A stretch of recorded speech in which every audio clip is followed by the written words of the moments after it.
1380년 남경의 봄은 꽃 대신 3만 명이 넘는 사람들의 피로 붉게 물들었습니다. 전쟁이 아니었습니다.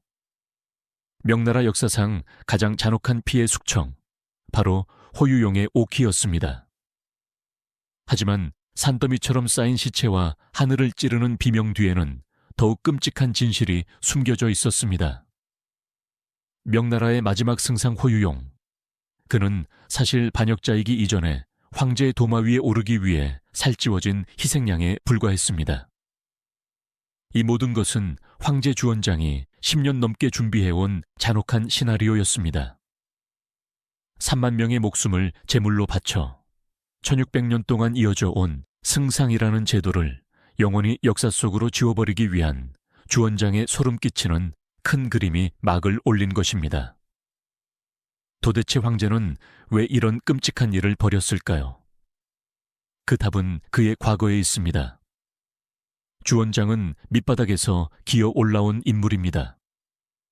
그는 부모가 굶어 죽어 거적에 말아 묻어야 했던 처참한 가난을 겪었고 닭발승으로 구걸하며 사람들의 멸시를 받았으며 홍건적의 졸개로 시작해 수많은 배신과 암살의 위협을 뚫고 황제의 자리에 올랐습니다. 그에게 있어 타인이란 믿을 수 있는 존재가 아니라 언젠가 내 등 뒤에 칼을 꽂을지 모르는 잠재적 적이었습니다. 황제가 된 후 그가 가장 먼저 느낀 감정은 성취감이 아니라 자신의 절대 권력을 위협하는 존재들에 대한 본능적인 공포였습니다. 그 공포의 중심에는 중서성과 승상이라는 거대한 시스템이 있었습니다. 수천 년간 중국 황실을 지탱해온 이 제도는 황제의 명령을 집행하기 전에 승상의 검토와 결재를 거치게 함으로써 황권의 독주를 막는 견제 장치였습니다. 하지만 주원장에게 이것은 견제가 아니라 방해였습니다. 내가 목숨 걸고 세운 나라다. 그런데 내 명령 하나를 내리는데 신하놈들의 허락을 받아야 한단 말인가? 주원장은 밤마다 침소에서 이를 갈았습니다. 그의 눈에 비친 승상이란 존재는 황제의 권력을 갉아먹는 기생충이자 언젠가 황제 자리를 넘볼 수 있는 이인자였습니다. 당시 조정에는 건국 공신들이 시퍼렇게 살아있었습니다. 행정의 달인이자 개국공신 서열일 위인 이선장은 조정의 인사권과 행정권을 장악하고 있었고 살아있는 제갈량이라 불리는 천재 책사유기는 날카로운 통찰력으로 황제의 독단을 견제하고 있었습니다. 이 두 거물은 주원장이 함부로 대할 수 없는 산맥과도 같았습니다. 주원장은 이 산맥을 무너뜨리고 싶었지만 명분 없이 그들을 칠 수는 없었습니다. 그에게는 자신의 더러운 욕망을 대신 실현해 줄 피를 묻히는 것을 두려워하지 않는 충실하고도 사나운 사냥개가 필요했습니다. 주원장은 조용히 하지만 치밀하게 자신만의 칼을 물색했습니다. 너무 똑똑해서 황제를 가르치려 드는 유기 같은 인물은 탈락이었습니다. 너무 도덕적이고 원칙을 따지는 인물도 곤란했습니다. 주원장이 원한 인재상은 명확했습니다. 첫째, 황제의 말이라면 죽는 신용이라도 할 것. 둘째, 권력욕이 강해 남을 짓밟는 데 주저함이 없을 것. 셋째, 결정적으로 황제의 손바닥 안에서 놀아날 만큼 적당히 어리석을 것. 그때 주원장의 레이더망에 포착된 인물이 바로 호유용이었습니다. 호유용은 이선장의 동양 사람으로 이선장의 추천을 받아 중앙정계에 진출한 인물이었습니다. 그는 유기처럼 천재적인 지략가는 아니었지만 업무 처리가 빠르고 무엇보다 윗사람의 의중을 파악하는 데 귀신 같은 재주가 있었습니다. 호유용은 주원장을 아련할 때마다 바닥에 머리를 찧을 듯이 조아렸습니다. 주원장이 농담으로 저 신하가 밉군이라고 흘리면 호유용은 며칠 뒤 그 신하의 비리를 캐내어 황제 앞에 바쳤습니다. 주원장이 골치 아파하는 일이 생기면 호유용은 법과 도덕을 무시하고서라도 가장 빠르고 확실한 해결책을 가져왔습니다. 주원장은 호유용을 보며 회심의 미소를 지었습니다. 이놈이다. 이놈이라면 콧대 높은 공신들을 물어뜯고 내가 원하는 세상을 만드는 데 쓰일 도구가 될 수 있겠구나. 주원장은 파격적인 승진을 거듭하며 호유용을 권력의 중심으로 끌어올렸습니다. 중서성 참지정사를 거쳐 우승상에 임명되자 조정의 공신들은 술렁거리기 시작했습니다. 그 중에서도 가장 먼저 위기를 감지한 사람은 역시 천재 유기였습니다. 유기. 그는 주원장이 천하를 얻는데 결정적인 계책을 냈던 1등 공신이었습니다. 그는 천문과 지리에 통달했고 사람의 됨됨이를 꿰뚫어보는 해안을 가지고 있었습니다. 그는 호유용이 승상의 제목이 아님을, 아니 승상이 되어서는 안 될 위험한 인물임을 본능적으로 알아챘습니다. 어느 날 주원장은 짐짓 모르는 척하며 유기에게 물었습니다. 경이 보기에 지금 승상의 자리에 앉힐 만한 인재가 누구라고 생각하오? 호유용은 어떻소? 이 질문은 함정이었습니다. 주원장은 이미 호유용을 낙점해 놓고 유기를 떠본 것이었습니다. 만약 유기가 여기서 호유용을 칭찬했다면 그는 무사했을지도 모릅니다. 하지만 대쪽 같은 성품의 유기는 정색하며 반대했습니다. 그의 대답은 역사에 길이 남을 명언이 되었습니다. 폐하, 승상이라는 자리는 마치 큰 마차를 모는 마부와 같습니다. 마땅히 무게를 견딜 줄 알고 길을 아는 자가 채찍을 잡아야 합니다. 호유용은 그저 작은 송아지에 불과합니다. 송아지에게 무거운 멍에를 씌우면 힘에 붙여 결국 마차를 전복시키고 말 것입니다. 유기의 눈빛은 간절했습니다. 그는 호유용의 탐욕과 좁은 그릇이 나라를 망칠 것임을 경고했습니다. 그는 권력을 탐하고 시기심이 많습니다. 그런 자에게 천하의 정무를 맡기시면 반드시 후회하실 날이 올 것입니다. 주원장의 표정이 싸늘하게 굳었습니다. 그는 유기의 충언을 듣고 싶은 것이 아니었습니다. 그는 자신의 선택에 동의해 줄 예스맨을 원했을 뿐입니다. 주원장은 속으로 생각했습니다. 마차가 전복된다고. 그래, 내가 원하는 것이 바로 그것이다. 호유용이 마차를 전복시켜야 내가 그 핑계로 마차 자체를 없앨 수 있지 않겠느냐. 너는 너무 똑똑해서 탈이다, 유기. 주원장은 겉으로는 알겠다며 고개를 끄덕였지만 그날 이후 유기는 권력의 핵심에서 완전히 배제되었습니다. 유기 역시 주원장의 살기를 감지하고 스스로 관직을 내려놓고 고향으로 낙향했습니다. 그는 늙고 병든 몸을 이끌고 조용히 사라짐으로써 목숨을 부지하려 했습니다. 하지만 주원장의 의심, 그리고 호유용의 원하는 그를 놓아줄 생각이 없었습니다. 호유용은 승상이 되자마자 자신의 앞길을 막았던 유기를 제거할 계획을 세웠습니다. 유기가 낙향하여 병석에 누워있다는 소식은 호유용에게 더할 나위 없는 기회였습니다. 1375년 정월, 남경의 겨울바람이 매섭던 날, 호유용은 황제의 명을 사칭하여 어의를 유기의 고향으로 보냈습니다. 폐하께서 경의 병환을 염려하여 특별히 지으신 약을 하사하셨소. 어이가 내민 탕약에서는 비릿한 냄새가 났습니다. 평생을 눈치와 지략으로 살아온 유기가 그 약의 정체를 몰랐을 리 없습니다.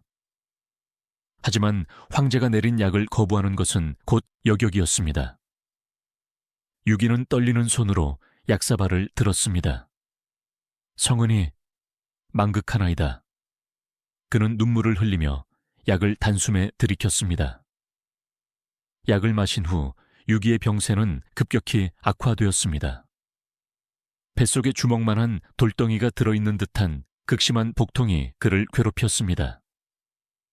유기는 죽기 전 마지막 힘을 짜내어 남경으로 올라와 주원장을 아련했습니다. 그는 자신의 억울함을 호소하고 싶었습니다. 폐하, 호승상이 보낸 약을 먹은 후 뱃속에 돌이 생긴 것 같습니다. 피골이 상접한 유기가 바닥에 엎드려 호소했습니다. 이것은 호유용이 저를 독살하려 합니다. 폐하께서 살려주십시오 라는 절규였습니다. 하지만 주원장의 반응은 차가웠습니다. 그는 유기의 고통을 빤히 내려다보며 무심한 말투로 대답했습니다. 병이 들었으면 집에서 푹 쉬어야지. 왜 먼 길을 왔는가? 그만 돌아가서 요양이나 하라. 그 순간 유기는 깨달았습니다. 자신을 죽이려는 자는 호유용이 아니라 바로 눈앞에 있는 황제 주원장이라는 사실을. 호유용은 그저 황제의 손에 들린 칼자루일 뿐 그 칼을 휘두른 것은 주원장이었습니다. 유기는 절망 속에 집으로 돌아갔고 한 달 뒤 비참하게 숨을 거두었습니다. 개국 1등 공신이자 천재 책사의 허무한 최후였습니다. 유기가 죽었다는 소식이 전해지자 호유용은 쾌재를 불렀습니다. 이제 나를 막을 늙은이는 없다. 그의 스승격인 이선장은 이미 늙어 이빨 빠진 호랑이였고 다른 공신들은 호유용의 위세에 눌려 숨을 죽였습니다. 황제 주원장은 호유용을 나무라기는커녕 중서성의 모든 권한을 그에게 일임하며 무한한 신뢰를 보냈습니다. 승상, 짐은 피곤하니 자잘한 일들은 경이 알아서 처리하시오. 짐은 경만 믿소. 이것은 주원장의 고도의 심리전이었습니다.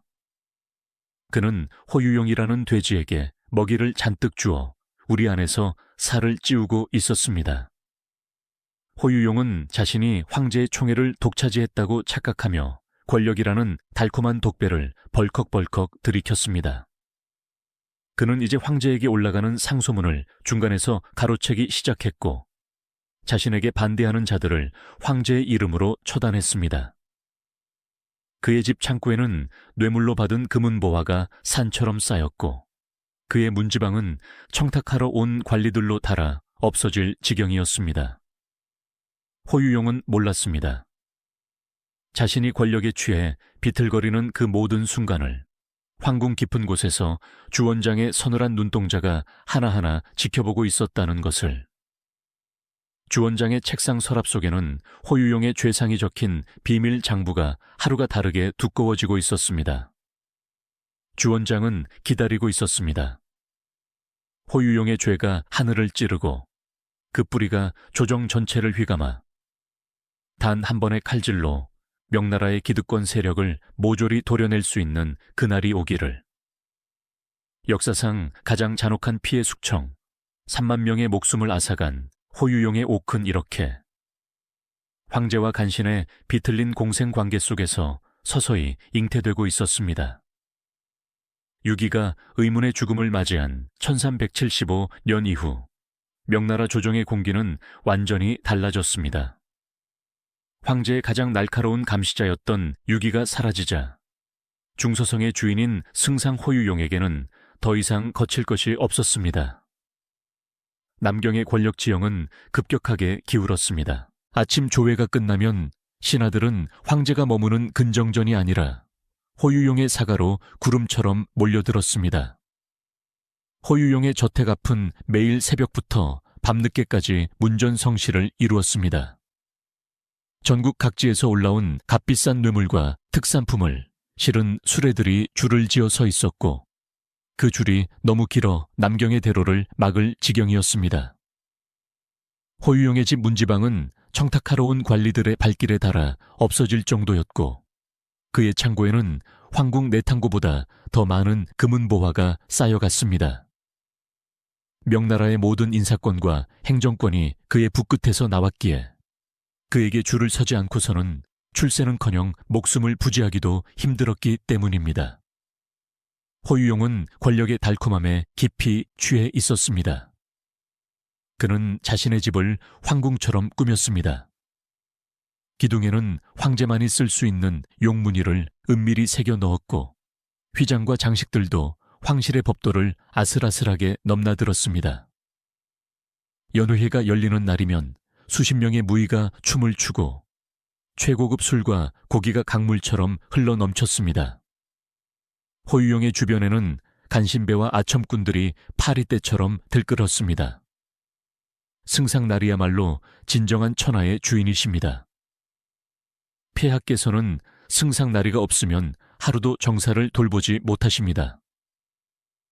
이런 달콤한 아첨들은 호유용의 이성을 마비시켰고 그는 자신이 주원장의 대리인이 아니라 명나라의 실질적 지배자라고 착각하게 만들었습니다. 호유용의 전횡 중 가장 치명적이고 대담한 죄악은 바로 언로 차단이었습니다. 명나라 법에 따르면 전국의 지방 관리들이 올리는 모든 상소문은 반드시 황제에게 직접 보고되어야 했습니다. 하지만 호유용은 승상의 권한을 악용하여 모든 상소문을 황제보다 먼저 자신이 열람했습니다. 그는 중서성 집무실에 앉아 밤새도록 상소문을 분류했습니다. 이건 내 칭찬이군. 통과. 이건 내 비리를 고발하는 내용이군. 건방진 놈. 호유용은 자신에게 불리하거나 자신의 파벌을 비난하는 내용이 담긴 상소문은 그 자리에서 찢어버리거나 불태워 없앴습니다. 심지어 중요군사 기밀이나 재난구호 요청조차 자신의 정치적 입장에 방해가 된다면 황제에게 보고하지 않고 묵살해버렸습니다. 반면 자신을 찬양하거나 세상이 태평하다는 식의 듣기 좋은 보고서만 골라 주원장의 책상 위에 올렸습니다. 이로 인해 주원장은 천하가 어떻게 돌아가는지, 백성들이 얼마나 고통받고 있는지, 호유용이 밖에서 무슨 짓을 하고 다니는지 정확히 알 수 없게 되었습니다. 신하들은 이 사실을 알면서도 침묵했습니다. 호유용의 눈 밖에 났다가는 당장 내일 아침 시체가 되어 남경 성벽 밖에 버려질 것이 뻔했기 때문입니다. 호유용은 생사여탈권을 쥐고 있었습니다. 마음에 들지 않는 자는 누명을 씌워 감옥에 보내고 마음에 드는 자는 파격적으로 승진시켰습니다. 그렇게 명나라 조정은 호유용의 개인 왕국으로 변질되어 갔습니다. 여기서 역사상 가장 미스터리하고 공포스러운 의문이 생깁니다. 과연 주원장은 이 모든 사실을 몰랐을까요? 주원장은 거지와 승려, 도적을 거쳐 황제가 된 인물입니다. 그는 사람의 눈빛만 봐도 거짓말을 하는지 알아내는 동물적인 감각을 지니고 있었고 의심을 무기 삼아 난세를 평정한 괴물이었습니다.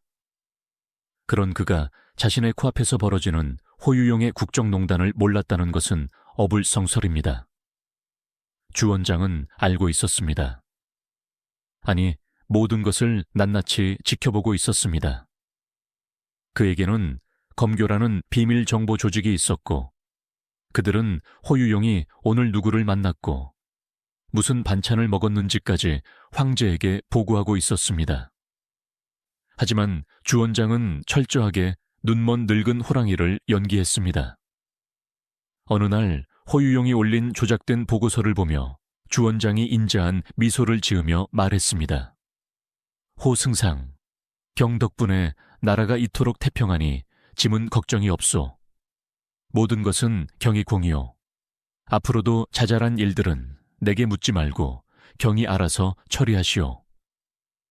호유용은 속으로 쾌재를 불렀습니다. 늙은 황제가 드디어 판단력이 흐려졌구나. 이제 세상은 내 것이다.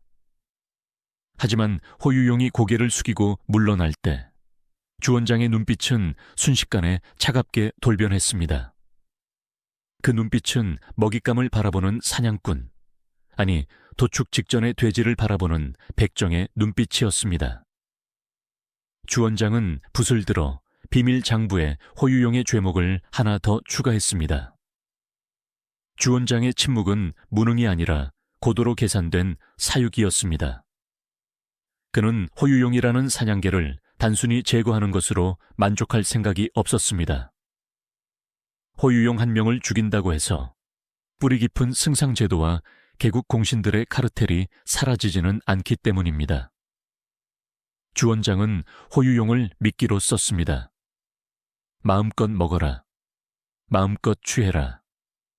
네 배가 터질 듯이 부르고 네 주변의 썩은 파리떼들이 새카맣게 모여들 때까지 나는 기다릴 것이다. 주원장은 호유용의 권력을 비대하게 키워줌으로써 조정의 모든 잠재적 부패 세력과 반역의 싹들이 호유용을 중심으로 뭉치게 유도했습니다.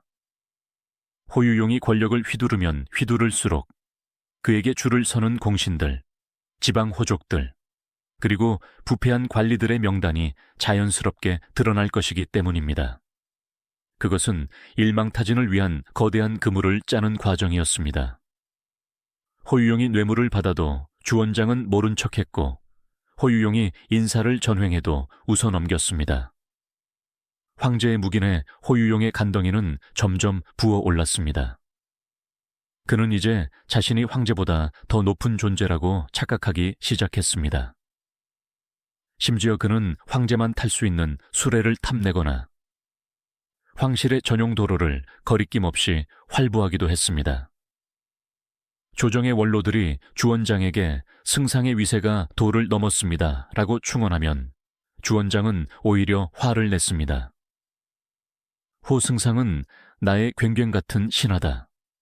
그를 이간질하는 자는 용서치 않겠다. 이 말에 호유용의 반대파들은 입을 다물었고 호유용의 파벌은 황제가 완벽하게 자신들의 편이라 믿고 더욱 날뛰었습니다. 이것이 바로 주원장이 노리던 바였습니다. 돼지는 도살장에 끌려가기 직전 가장 좋은 사료를 먹고 가장 살이 찌는 법입니다. 시간은 흘러 1379년이 되었습니다. 호유용의 권력은 정점에 달했고 그만큼 그의 죄악도 하늘을 찔렀습니다.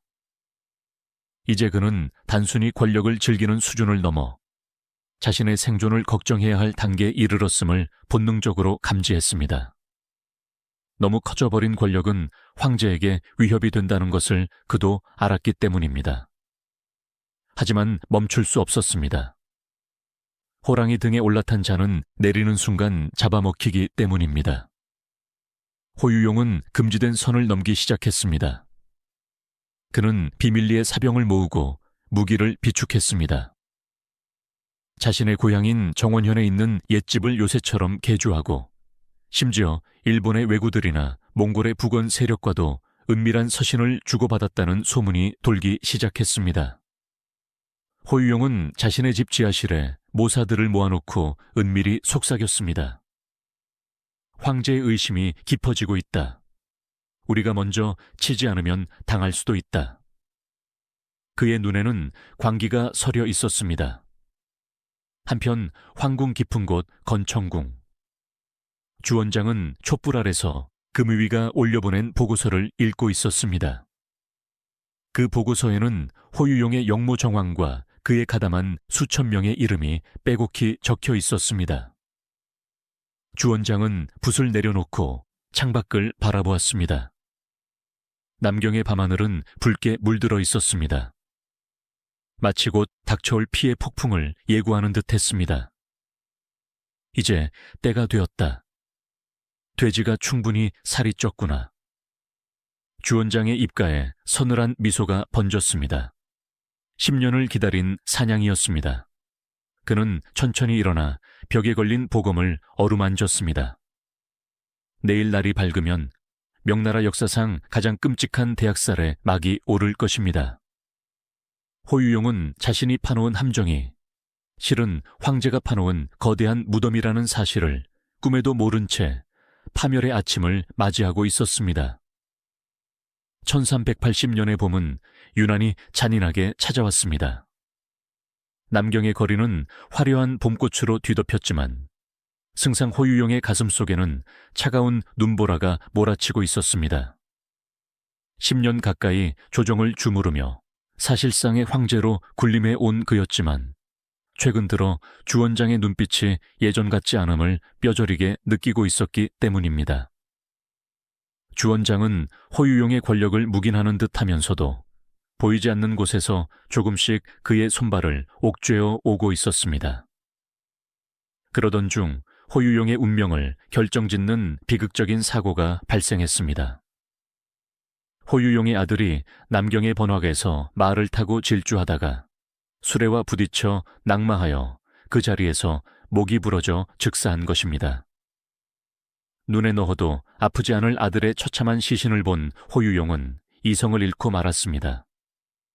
그는 슬픔을 주체하지 못하고 사고를 낸 마부를 그 자리에서 칼로 쳐 죽여버렸습니다. 감히 내 아들의 길을 막다니, 내 놈도 지옥으로 가서 내 아들의 종이나 되거라. 이것은 명백한 사적 제재이자 살인이었습니다.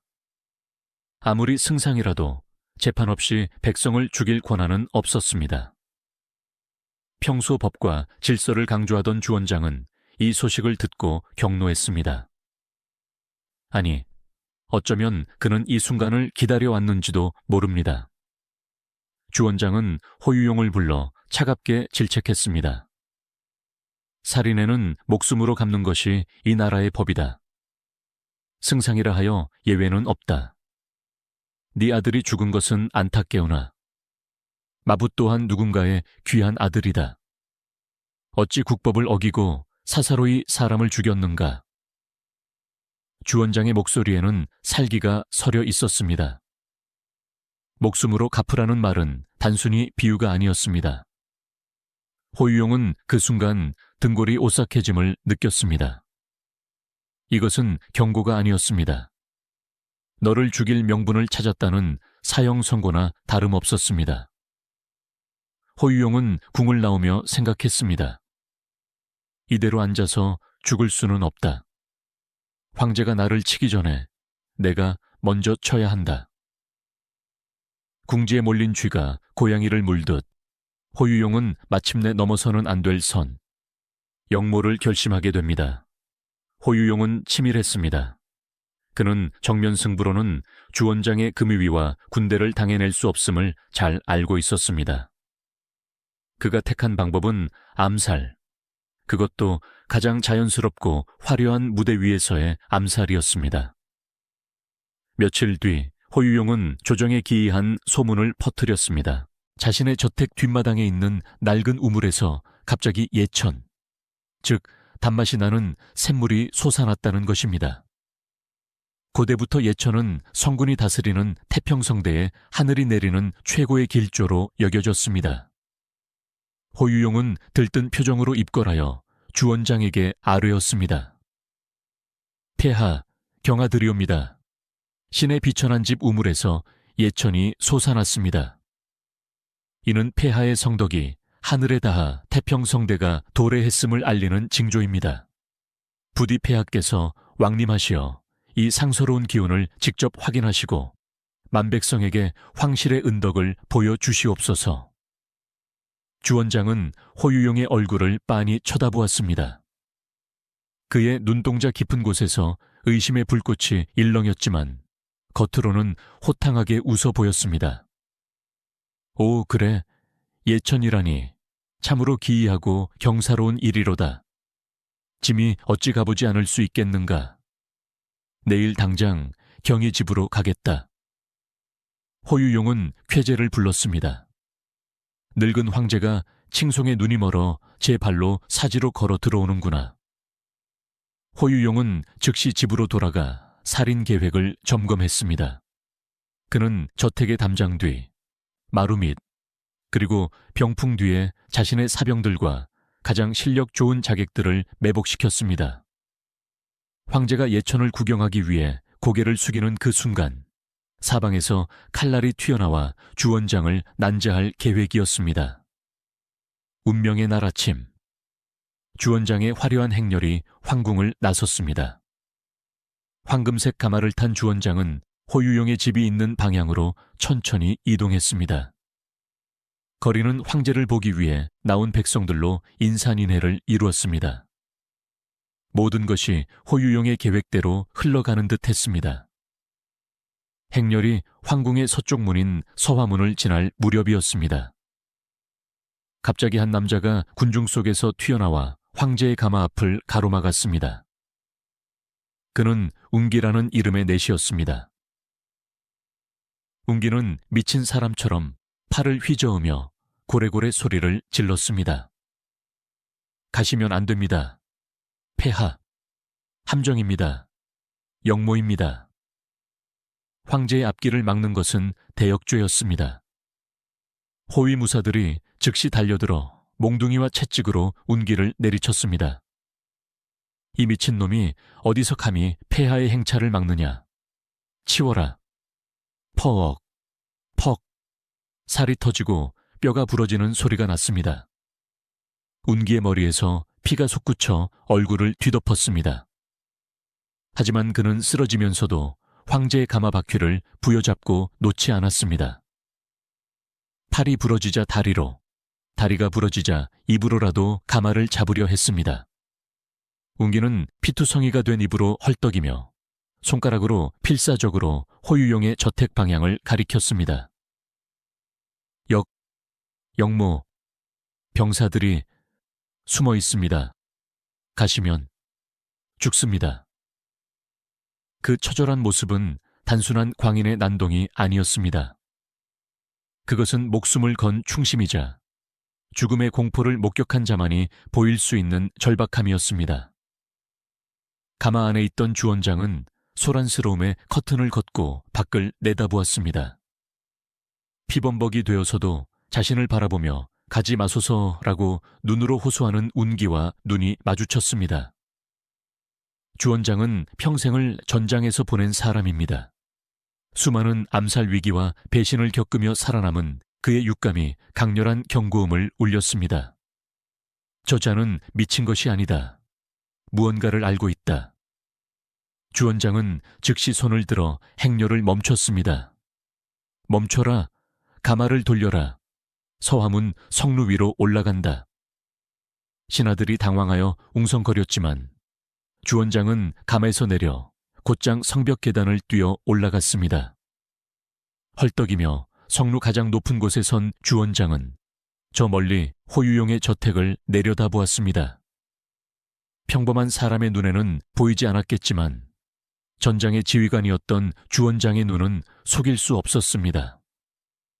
호유용의 저택은 겉으로는 잔치 준비로 분주해 보였지만 그 이면에는 기이한 긴장감이 감돌고 있었습니다.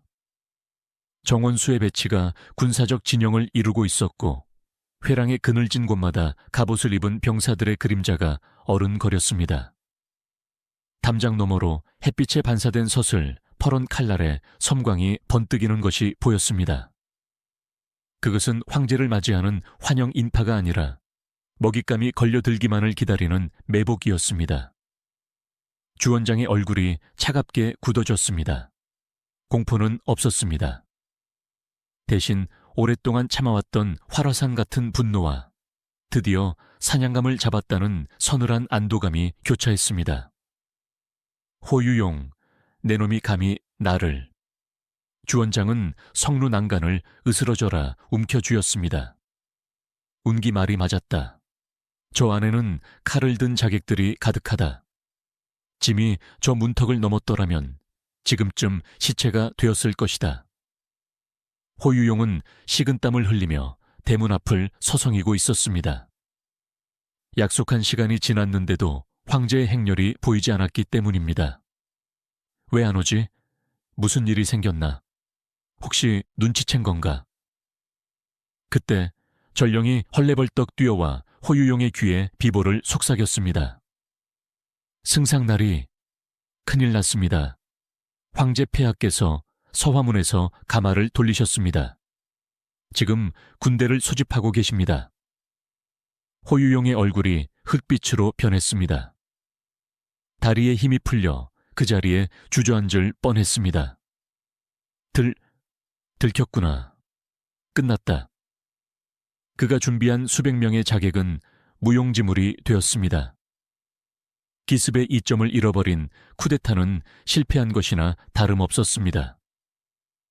그 시각 황궁으로 돌아온 주원장은 즉시 금의위 지휘사를 불렀습니다. 지금 당장 모든 병력을 동원하여 호유용의 집을 겹겹이 포위하라. 개미 새끼 한 마리도 빠져나가지 못하게 하라. 그리고 저항하는 자는 그 자리에서 베어버려라. 주원장은 붓을 들어 오랫동안 준비해 두었던 호유용의 죄상이 적힌 두루마리를 펼쳤습니다. 오늘 밤 남경의 하수구는 호유용 일당의 피로 붉게 물들 것이다. 서화문의 돌바닥에는 충신 운기가 흘린 피가 아직 마르지 않은 채 붉게 젖어 있었습니다. 그 피는 호유용의 몰락을 알리는 신호탄이 되었고 이제 곧 시작될 3만 명 대숙청의 서막을 알리는 첫 번째 희생이었습니다. 호유용의 가장 화려했던 날은 그렇게 그의 제삿날이 되었습니다. 1380년의 그날 호유용의 저택은 지옥으로 변했습니다. 황제를 암살하기 위해 마당 곳곳에 숨겨두었던 수백 명의 자객들은 칼 한 번 제대로 휘둘러 보지 못하고 도간에 든 쥐가 되었습니다. 황궁 쪽에서 울려 퍼지는 북소리와 함께 수천 명의 금유위와 어림군이 호유용의 집을 겹겹이 포위했습니다. 역적 호유용은 나오라. 황명이다. 저항하는 자는 3대를 멸한다. 대문이 부서지는 굉음과 함께 검은 갑옷을 입은 황제의 병사들이 성난 파도처럼 밀려 들어왔습니다. 호유용이 믿었던 사병들은 압도적인 관군의 기세에 눌려 무기를 버리고 투항하거나 도망치다 등 뒤에서 화살을 맞고 고슴도치가 되어 쓰러졌습니다.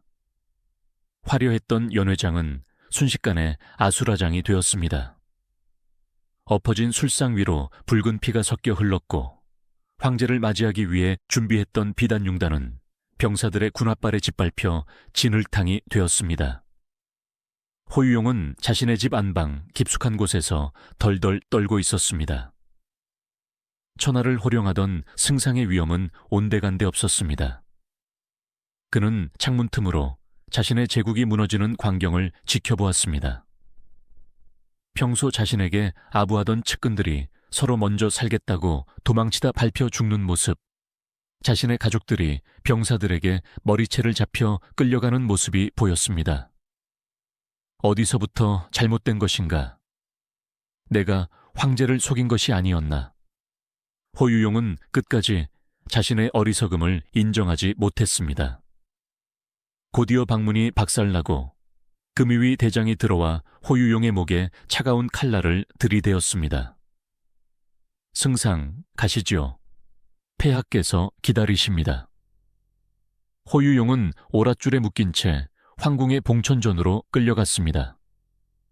그토록 당당하게 드나들던 곳이었지만 죄인이 되어 올려다본 황궁은 거대하고 압도적인 공포 그 자체였습니다. 넓은 대전 한가운데 무릎 꿇린 호유용의 앞에는 명나라의 창업주 주원장이 옥좌에 앉아 그를 내려다보고 있었습니다. 주원장의 표정은 너무나 평온해서 더욱 섬뜩했습니다. 그는 분노하여 고함을 치지도 책상을 내리치지도 않았습니다. 그저 오래된 물건을 정리하던 무심한 눈빛이었습니다. 침묵을 깬 것은 주원장이었습니다. 호유용아, 네가 내 눈을 가리고 귀를 막으면 내가 정말 아무것도 모를 줄 알았느냐. 호유용은 바닥에 머리를 찌으며 변명하려 했습니다. 폐하, 억울합니다. 신은 오직 충심으로. 주원장이 피식 웃으며 호유용의 말을 끊었습니다. 그리고 옆에 있던 환관에게 손짓하자 환관이 두루마리 하나를 호유용의 앞에 던졌습니다. 그것은 호유용이 지난 10년간 저지른 모든 비리, 착복한 뇌물 목록, 그리고 일본 외구 및 북원과 주고받은 밀서들이 적힌 비밀 장부였습니다. 호유용의 눈이 휘둥그레졌습니다. 자신이 은밀하게 처리했다고 믿었던 일들이 날짜와 시간까지 정확하게 기록되어 있었습니다. 나는 네가 권력에 취해 살이 찌도록 기다렸다. 네가 탐욕을 부려 조정의 썩은 뿌리들을 네 주변으로 모으기를 기다렸다. 너는 내가 공신들을 청소하기 위해 잠시 꼈다 버리는 더러운 장갑에 불과했다. 주원장의 말은 호유용의 심장을 찔렀습니다. 자신이 체스판의 말을 움직이는 기수인 줄 알았는데 알고 보니 자신이야말로 언제든 버려질 졸리였음을 깨닫는 순간 호유용은 절망감에 고개를 떨구었습니다. 죽여주십시오. 폐하.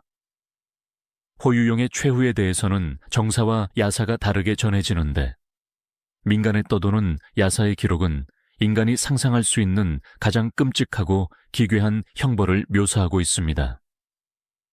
주원장은 단순히 그를 참수하는 것으로는 분이 풀리지 않았거나 혹은 백성들의 고혈을 빤 탐관오리에게 걸맞은 상징적인 죽음을 선사하고 싶었는지도 모릅니다. 전설에 따르면 주원장은 호유용을 남경 근교의 깊은 숲속으로 끌고 가게 했습니다. 여름이라 숲은 습하고 무더웠으며 굶주린 산모기와 독충들이 들끓는 곳이었습니다. 병사들은 호유용의 관복을 찢어발기고 그를 실오라기 하나 걸치지 않은 알몸으로 만들었습니다. 그리고 준비해온 끈적하고 달콤한 액체를 그의 온몸에 발랐습니다. 그것은 꿀과 설탕물이었습니다.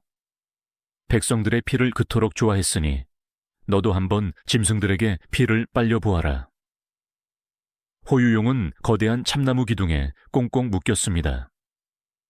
병사들이 물러가자 숲속의 정막을 깨고 불길한 소리가 들려오기 시작했습니다. 윙, 윙윙. 피 냄새와 단내를 맡은 산모기 떼가 검은 구름처럼 몰려들었습니다. 처음에는 수십 마리였지만 곧 수천, 수만 마리의 모기와 파리, 개미떼가 호유용의 몸을 뒤덮었습니다. 유아, 살려줘, 제발 죽여줘. 호유용의 비명이 숲을 울렸습니다. 처음에는 미칠 듯한 가려움이었지만 곧이어 수만 개의 바늘이 동시에 살을 뚫는 듯한 격통으로 변했습니다.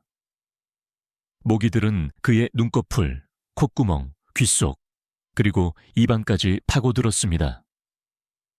그는 고개를 저으며 발버둥 쳤지만 밧줄은 풀리지 않았습니다. 시간이 지날수록 그의 몸은 퉁퉁 부어올라 형체를 알아볼 수 없게 되었습니다. 피부는 터져 진물이 흘렀고 그 진물을 먹기 위해 더 많은 벌레가 모여들었습니다. 호유용은 자신의 피가 1리터, 2리터씩 빨려나가는 것을 생생하게 느끼며 서서히 찾아오는 쇼크와 탈진 속에서 말라 죽어갔습니다. 그것은 흡혈을 일삼던 권력자에 대한 자연이 내리는 가장 잔혹한 복수였습니다. 물론 정사인의 기록은 이보다는 덜 엽기적이지만 그 무게감은 결코 가볍지 않습니다. 호유용은 숲속이 아닌 남경의 가장 번화한 저잣거리로 끌려나갔습니다. 역적 호유용을 참수한다. 형장에는 수만 명의 구름 관중이 모여들었습니다. 그동안 호유용의 위세에 눌려 숨죽여 살던 백성들은 돌과 오물을 던지며 환호했습니다. 저놈이 우리 땅을 뺏어간 놈이다. 죽여라, 죽여라.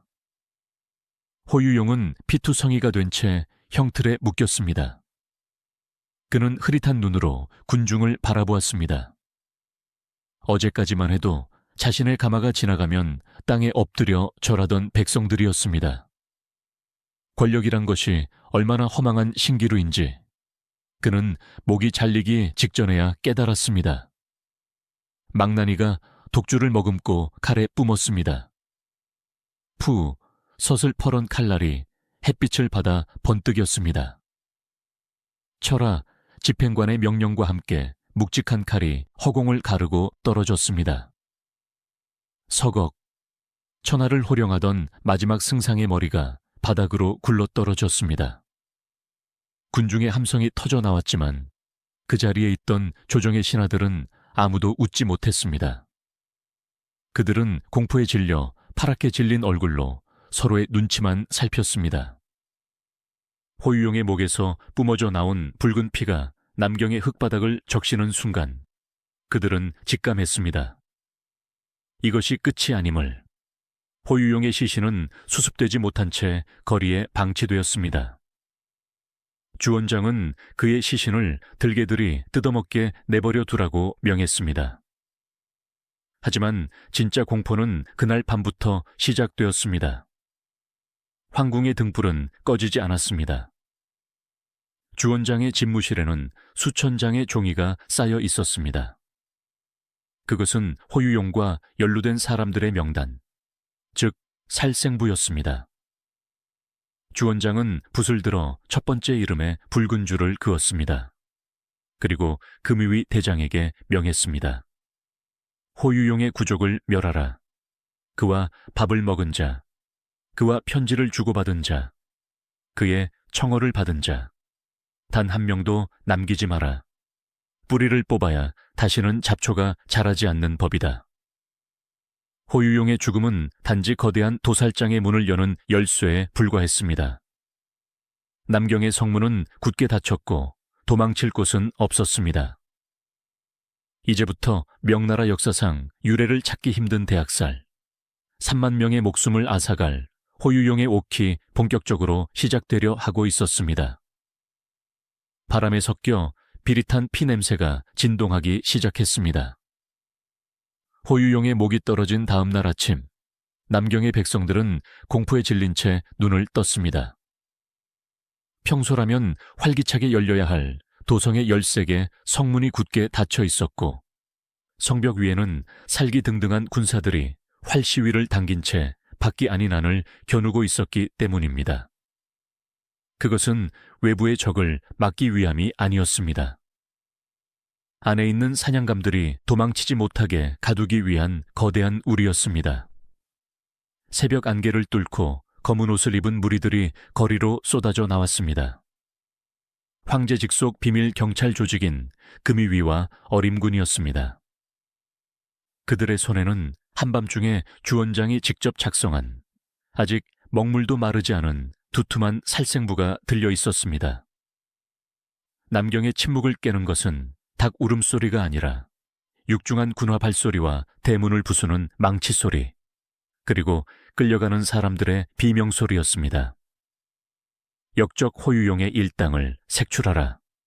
숨겨주는 자는 똑같이 처벌한다. 백성들은 문을 걸어 잠그고 숨죽였습니다. 호유용 하나가 죽으면 모든 것이 끝날 줄 알았지만 그것은 착각이었습니다. 호유용의 죽음은 단지 지옥문의 빗장을 푼 것에 불과했습니다. 주원장은 호유용이라는 거대한 나무를 베어 넘긴 김에 그 뿌리에 얽혀있는 모든 잔뿌리와 그늘 아래 자라던 잡초들까지 모조리 뽑아 태워버리기로 작정한 것입니다. 명나라 역사상 가장 잔혹한 대숙청, 호유용의 옥회 일막이 본격적으로 시작되었습니다. 가장 먼저 형장으로 끌려온 것은 호유용의 일가 친척들이었습니다. 주원장은 멸구족을 명했습니다. 구족이란 고조할아버지부터 현손자까지 위아래로 이어지는 모든 핏줄과 처가, 외가까지 포함하는 광범위한 친족 집단을 의미합니다. 살려주십시오. 저는 호유용의 얼굴도 본 적이 없습니다. 그저 먼 친척일 뿐입니다. 형장은 억울함을 호소하는 울음소리로 아수라장이 되었습니다. 개중에는 호유용과 성이 같고 본관이 같다는 이유만으로 평생 시골에서 농사만 짓다가 영문도 모른 채 끌려온 사람들도 있었습니다. 7순이 넘은 노인부터 젖을 먹는 갓난아기까지 예외는 없었습니다. 집행관은 무표정한 얼굴로 명단을 확인했습니다. 호가 놈들의 씨를 말려라. 형장에서는 쉴 새 없이 칼날이 휘둘러졌고 매일 수백 명의 목이 베어졌습니다. 잘린 머리는 바구니에 담겨 성벽에 매달렸으며 시신들은 성밖 난장강으로 버려졌습니다. 호유용의 혈통을 잇는 자는 단 한 명도 살아남지 못하고 처참하게 몰살당했습니다. 남경의 땅은 피로 붉게 물들어 진흙처럼 질척였고 피비린내는 바람을 타고 황궁 깊숙이까지 퍼져나갔습니다. 하지만 주원장은 오히려 그 냄새를 즐기는 듯했습니다. 친족들의 처형이 끝나자 사람들은 이제 광풍이 멈추기를 기대했습니다. 하지만 주원장의 진짜 목표는 핏줄이 아니었습니다. 그는 호유용을 중심으로 형성된 정치적 카르텔과 인맥을 파괴하고 싶었습니다. 여기서 등장한 것이 바로 그 악명 높은 과만초라는 용어입니다. 오이밭에서 넝쿨 하나를 잡아당기면 줄기에 매달린 오이들이 줄줄이 딸려 나오지 않느냐. 죄인들도 마찬가지다. 한 놈을 족치면 그 놈과 연결된 놈들이 줄줄이 나올 것이다. 끝까지 당겨라. 연좌제의 악몽이 시작되었습니다. 금이위는 호유용의 집에서 발견된 모든 서신, 장부, 방명록을 뒤졌습니다. 호유용에게 승진 청탁을 한 사람, 호유용에게 명절 선물을 보낸 사람, 호유용의 추천으로 관직을 얻은 사람, 심지어 호유용의 집 연회에 참석해 술 한 잔을 마신 사람. 이 모든 사람이 호유용의 당여로 분류되어 체포되었습니다. 감옥은 이미 포화 상태였습니다. 금이위는 끔찍한 고문을 통해 자백을 강요했습니다. 내 놈이 호유용과 내통했지. 불어라. 달궈진 인두가 살을 태우고 손톱을 뽑는 고통 속에서 사람들은 살기 위해 혹은 고통을 멈추기 위해 아무나 불기 시작했습니다. 저뿐만이 아닙니다. 김 대감도, 이 대감도 호유용과 친했습니다. 거짓 자백은 또 다른 체포를 낳았고 그 체포는 또 다른 자백을 낳았습니다. 마치 전염병처럼 죽음의 명단이 기하급수적으로 늘어났습니다. 친구가 친구를 팔고 제자가 스승을 고발하는 지옥도가 펼쳐졌습니다. 어제까지 조정에서 함께 나라시를 논하던 동료가 오늘 아침엔 죄인이 되어 끌려갔습니다. 남경의 관리들은 출근할 때 가족들과 눈물로 작별 인사를 했습니다. 오늘 저녁에 돌아오지 못하면 내가 죽은 줄 아시오. 숙청의 1단계가 휩쓸고 지나간 자리는 참혹했습니다. 이 기간 동안 처형당한 사람의 수만 무려 1만 5천 명에 달했습니다. 이는 단순한 숫자가 아닙니다. 한 도시의 인구 중 상당수가, 그것도 그를 알고 나라시를 하던 엘리트 계층이 통째로 증발해버린 것입니다. 조정의 육부는 마비되었습니다. 결제를 올릴 관리가 없었고 실무를 담당할 서기가 부족했습니다. 지방관청에서는 수령이 잡혀가 행정이 멈춰 섰습니다. 신하 중 누군가가 용기를 내어 주원장에게 간청했습니다. 폐하, 이러다간 나라시를 볼 사람이 아무도 남지 않겠습니다. 통촉하여 주시옵소서. 하지만 주원장은 눈 하나 깜짝하지 않았습니다. 썩은 살을 도려내는데 아픔이 따르는 것은 당연하다. 관리가 없으면 새로 뽑으면 된다. 하지만 썩은 놈들을 남겨두면 나라가 망한다. 주원장은 과거 시험을 다시 치러 새로운 인재들을 대거 등용했습니다. 그리고 그들에게 피 묻은 관복을 입히며 경고했습니다. 너희의 선임자들이 왜 죽었는지 보았느냐? 딴 마음을 품으면 너희도 저 꼴이 될 것이다. 새로 뽑힌 관리들은 공포에 질려 황제의 말에 무조건 복종하는 기계가 되었습니다.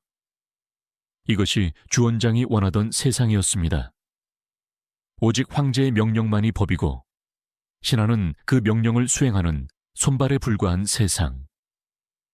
1만 5천 명을 죽이고 나서야 남경의 비명소리는 조금 잦아들었습니다. 거리의 핏자국은 빗물에 씻겨 내려갔지만 사람들의 마음에 새겨진 공포는 영원히 지워지지 않았습니다. 살아남은 자들은 안도의 한숨을 내쉬었습니다.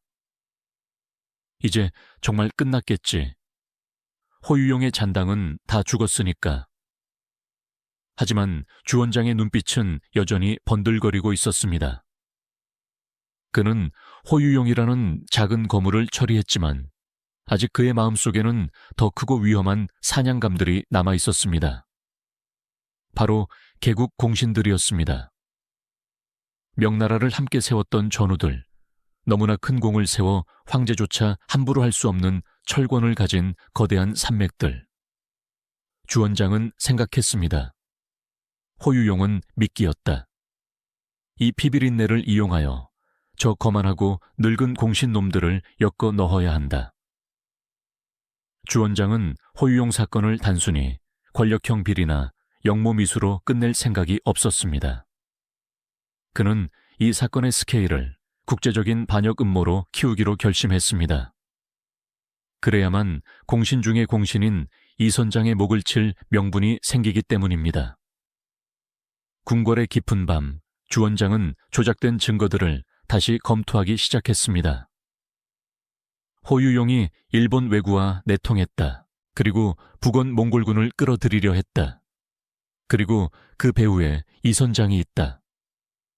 주 원장의 입가에 잔인한 미소가 번졌습니다. 1차 숙청은 예고편에 불과했습니다. 진짜 사냥 3만 명을 채울 더 큰 피바람이 불어오고 있었습니다. 1만 5천 명의 피가 남경의 하수구를 붉게 물들였지만 황제 주 원장의 갈증은 해소되지 않았습니다. 오히려 그는 더 굶주린 늑대처럼 눈을 번득였습니다. 호유용의 일가와 그 추종자들을 제거함으로써 황권을 위협하던 잡초들은 사라졌지만 주 원장의 마음속에는 여전히 뽑아내지 못한 거대한 고목들이 자리 잡고 있었기 때문입니다. 바로 명나라를 함께 세운 개국 공신들이었습니다. 이선장, 육중형, 당화. 이들은 전장에서 주 원장과 생사고락을 함께하며 제국을 건설한 영웅들이었습니다. 그들의 위세는 하늘을 찔렀고 백성들은 그들을 살아있는 전설로 숭배했습니다. 주 원장에게는 이것이 못마땅했습니다. 내가 죽고 나면 저 늙은 호랑이들이 내 어린 후계자를 잡아먹지 않으리란 보장이 있는가? 특히 공신 서열일 위인 이 선장은 주 원장에게 있어 눈의 가시이자 가장 큰 두려움이었습니다. 그는 은퇴하여 낙향에 있었지만 여전히 조정의 관리 절반이 그의 제자이거나 추천받은 인물들이었습니다. 주 원장은 이 선장을 죽이고 싶었지만 명분이 없었습니다. 이 선장은 황제에게 2번 죽을 죄를 지어도 용서받을 수 있는 면사철권까지 하사받은 상태였기 때문입니다. 단순히 호유용과 친했다는 이유만으로는 천하의 공신을 죽일 수 없었습니다. 백성들이 납득할 수 있는, 아니 백성들이 분노하여 돌을 던지게 만들 만큼 거대하고 충격적인 죄명이 필요했습니다. 어느 날 금의위 지휘사가 주 원장에게 은밀한 보고서를 올렸습니다. 물론 그것은 황제의 의중에 맞춰 창작된 각본이었습니다. 폐하, 조사 결과 충격적인 사실이 드러났습니다. 호유용은 단순히 황위를 노린 것이 아닙니다. 그는 나라를 팔아먹으려 했습니다. 주 원장은 기다렸다는 듯이 무릎을 쳤습니다. 무엇이라? 자세히 말해보라. 호유용의 비밀 금고에서 서신이 발견되었습니다. 그가 동쪽의 일본 왜구에게 병력을 요청했고 북쪽으로 쫓겨난 몽골과 내통하여 남북에서 동시에 명나라를 치게 하려 했다는 것입니다. 천하가 발칵 뒤집혔습니다. 호유용이 오랑캐를 끌어들여 중원을 다시 짓밟게 하려 했다. 이 소문은 삽시간에 퍼져나갔습니다. 당시 명나라 백성들에게 몽골의 원나라는 끔찍한 압제자였고 왜구는 해안가를 약탈하는 악마들이었습니다. 호유용은 단순한 간신에서 민족을 배신한 매국노로 격상되었습니다. 백성들의 분노는 하늘을 찔렀고 호유용의 시체를 다시 꺼내 부관 참시해야 한다는 상소가 빗발쳤습니다. 이것은 주 원장이 노리던 바였습니다. 매국이라는 거대한 프레임 앞에서는 면사철권도 개국 공신의 명예도 휴지 조각이 될 수밖에 없기 때문입니다. 주 원장은 이 거대한 음모론의 배후, 즉 호유용을 조종하여 오랑캐를 끌어들이려 한 진짜 몸통으로 단 한 사람을 지목했습니다. 바로 77세의 늙은 호랑이 이선장이었습니다. 1390년 호유용이 죽은 지 10년이 지난 시점이었지만 주 원장은 호유용 사건을 다시 끄집어냈습니다. 그는 이 선장의 조카 이존이가 호유용의 영모에 가담했다는 혐의를 씌워 체포했습니다. 그리고 끔찍한 고문을 통해 거짓 자백을 받아냈습니다. 이 선장 대감도 알고 계셨습니다. 주원장은 즉시 이 선장을 소환했습니다. 백발이 성성한 이 선장은 지팡이를 짚고 힘겹게 황제 앞에 섰습니다. 그는 주원장의 오랜 친구이자 전우였고 명나라의 법률과 제도를 만든 설계자였습니다. 폐하 신 이 선장 대령했습니다. 주원장은 차가운 눈으로 옛 친구를 내려다보았습니다. 선장아, 네가 호유용을 추천했지 않느냐? 그리고 호유용이 왜구와 몽골을 끌어들이려 할 때 너는 무엇을 했느냐? 네가 몰랐을 리 없다. 알면서도 묵인했다면 너 또한 역적이다. 이 선장은 억울함에 가슴을 쳤습니다. 폐하, 신은 이미 늙어 이빨 빠진 노인입니다. 호유용이 영모를 꾸밀 때 신은 고향에서 밭을 갈고 있었습니다. 어찌 잊지도 않은 죄를 씌우십니까?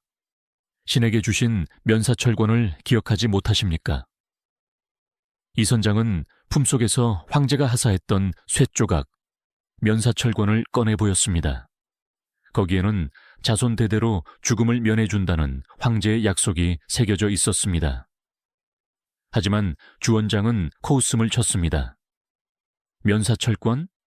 그것은 반역죄에는 해당하지 않는다. 너는 나라를 팔아먹으려 했다. 그것은 반역보다 더 큰 죄다. 주원장에게 진실 따위는 중요하지 않았습니다. 그에게 필요한 것은 이 선장의 목숨, 그리고 그 죽음을 통해 얻게 될 절대적인 공포뿐이었습니다. 이 선장은 감옥에 갇혔습니다. 그가 감옥에 갇히자 그를 따르던 수많은 관리와 제자들이 구명운동을 벌였습니다. 이 선장 대감은 개국 1등 공신입니다. 그를 죽이면 천하의 의리가 땅에 떨어집니다. 하지만 이것은 오히려 불에 기름을 붓는 격이었습니다. 주원장은 이 선장의 영향력이 여전히 건재함을 확인하고 살려두어서는 안 되겠다고 더욱 확신했습니다. 어느 날 점쟁이가 주원장에게 말했습니다. 밤하늘의 별을 보니 장성이 제왕성을 침범하려 합니다. 공신을 제거해야 별난을 막을 수 있습니다. 그날 밤 주원장은 사형집행 명령서에 옥새를 찍었습니다. 이 선장의 일가족 70여 명이 줄줄이 묶여 형장으로 끌려 나왔습니다. 이 선장의 아들, 며느리, 손자들, 명나라 최고의 명문가가 하루아침에 도살장의 고기처럼 변했습니다. 이 선장은 하늘을 우러러 탄식했습니다. 교토 사양구팽. 내가 늙어서도 욕심을 버리지 못하고 권력 주변을 맴돌다 이 꼴이 되었구나. 주원장, 네가 천벌을 피할 수 있을 것 같으냐? 망나니가 칼이 떨어졌습니다.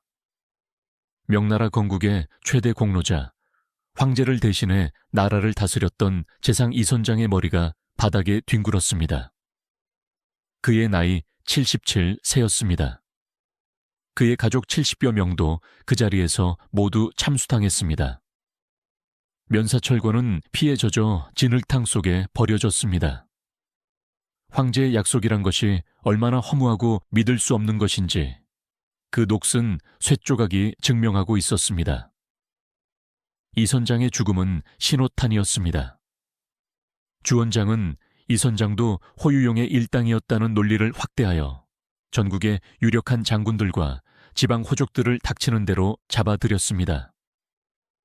육중형, 당화 등 다른 공신들도 너도 이 선장과 친했지 라는 이유로 숙청되거나 의문의 죽음을 맞이하거나 벼슬을 뺏기고 유배를 갔습니다. 사건은 1380년에 시작되어 1390년 이 선장의 죽음으로 정점을 찍고 그 여파는 몇 년간 더 지속되었습니다. 10년이 넘는 세월 동안 호유용의 옥이라는 이름 아래 죽어나간 사람은 공식적으로만 3만 명이 넘었습니다. 명나라 초기에 엘리트 계층이 거의 전멸하다시피 했습니다. 남경의 사람들은 이제 말을 잃었습니다. 길거리에서 아는 사람을 만나도 눈인사조차 나누지 않았습니다. 인사를 나눴다는 이유만으로 역적으로 몰릴 수 있었기 때문입니다. 조정의 신하들은 조회에 나갈 때마다 폐하 만세를 외치면서도 속으로는 오늘 내 목이 붙어 있을까를 걱정하며 다리를 떨었습니다. 주원장은 텅 빈, 하지만 공포로 가득 찬 조정을 내려다보며 만족했습니다. 이제 나를 위협할 놈은 아무도 없다. 호랑이도 잡았고 늑대도 잡았다. 이제 이 나라는 오직 나, 황제 한 사람의 것이다. 그는 몰랐습니다. 자신이 흘리게 한 그 많은 피가 훗날 자신의 후손들에게 어떤 업보로 돌아오게 될지를. 이제 주원장은 피로 씻긴 옥좌 위에서 마지막 대업을 완수할 준비를 마쳤습니다. 그것은 단순히 사람을 죽이는 것이 아니라 제국을 지탱하던 시스템을 파괴하는 것이었습니다. 1390년 이선장의 처형을 끝으로 남경을 휩쓸었던 피의 태풍은 서서히 잦아들었습니다. 10년이 넘는 세월 동안 지속된 이 광풍은 명나라의 풍경을 완전히 바꿔놓았습니다.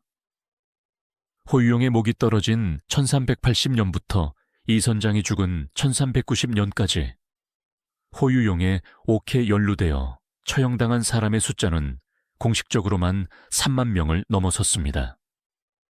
남경의 황궁 앞 광장은 깨끗하게 청소되었지만 돌바닥 틈새에 스며든 핏자국은 아무리 닦아도 지워지지 않는 얼룩처럼 남아 있었습니다.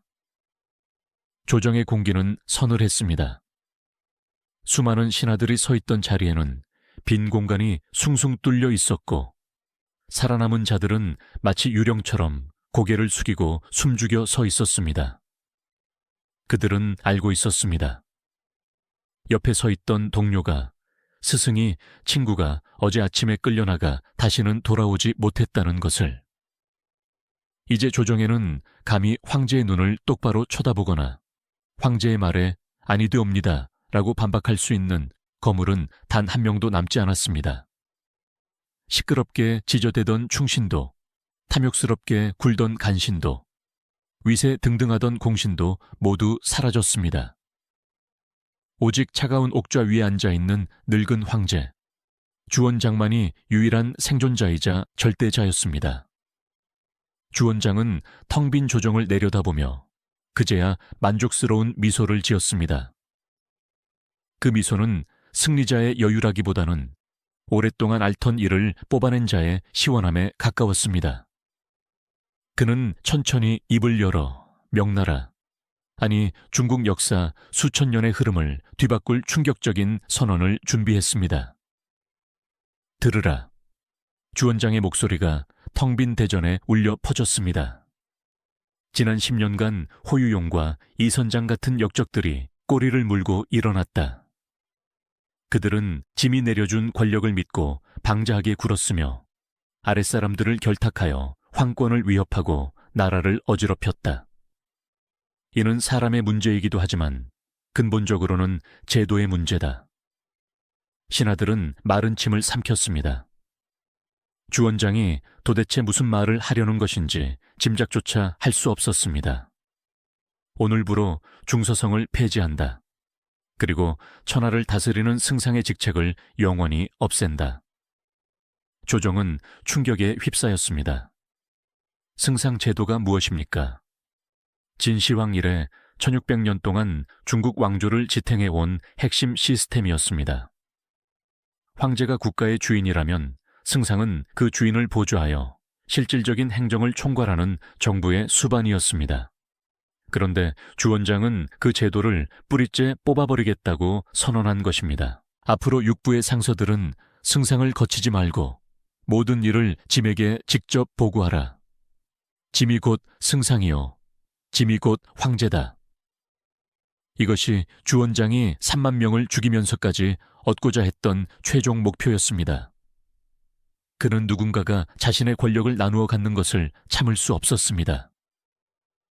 호유용을 승상 자리에 앉혀 권력을 몰아주고 타락하게 방치했던 진짜 이유는 보아라, 신하에게 큰 권력을 주면 필연적으로 호유용 같은 괴물이 탄생한다는 것을 증명하기 위함이었습니다.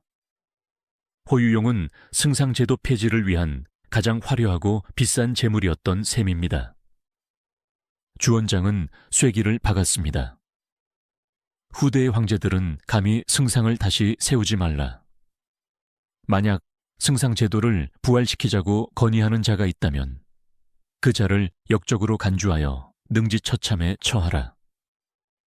이것은 짐의 유언이자 영원한 법이다. 승상이 사라진 명나라. 이제 황제와 신하 사이에는 중간 관리자가 없었습니다.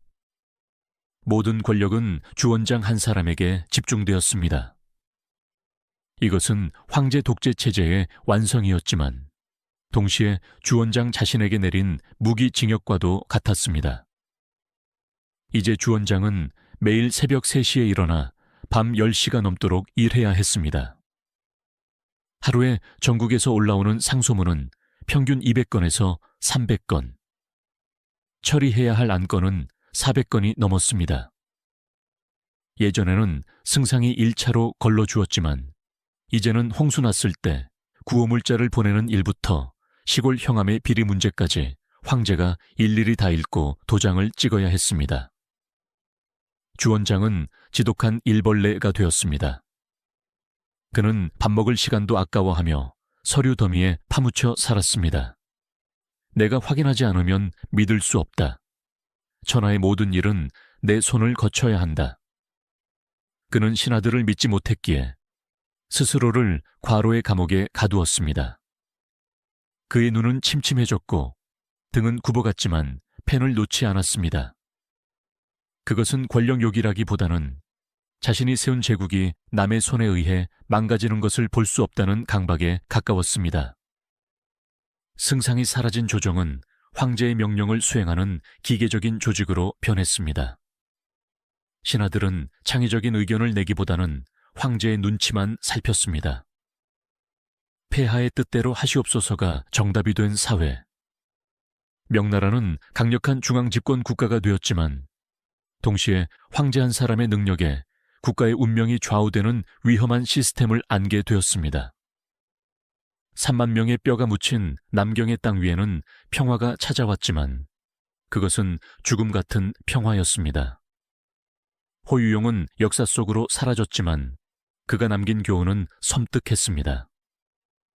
토사구팽, 사냥하러 갈 때는 사냥개가 필요하지만 사냥이 끝나면 그 사냥개를 잡아먹는다는 비정한 권력의 법칙. 호유용은 자신이 주원장의 사냥개인 줄 알았지만 사실은 주원장이 승상제도 폐지라는 거대한 요리를 만들기 위해 준비한 식재료에 불과했습니다. 사람들은 호유용을 간신의 대명사로 기억합니다.